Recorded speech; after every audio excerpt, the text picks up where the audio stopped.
Hey, in this video, I will show you how to scan QR codes on an iPhone without the camera. So I'm not talking about QR codes that you can open up and scan from just pointing your camera at, but sometimes you have QR codes in apps and you can't really use your camera on your home screen, right, on your own device. So what you want to do to actually scan QR codes on an iPhone without the camera is first hitting the like button, and if you're new, hit the subscribe button.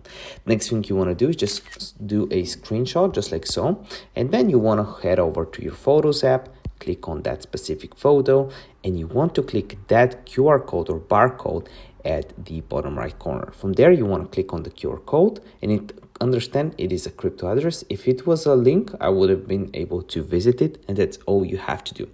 If you're still struggling with scanning QR codes on your iPhone, let me know in the comment section down below, and I would love to help you out. If you're new, hit the subscribe button. If I helped you out, give me a like. See you next one. Bye.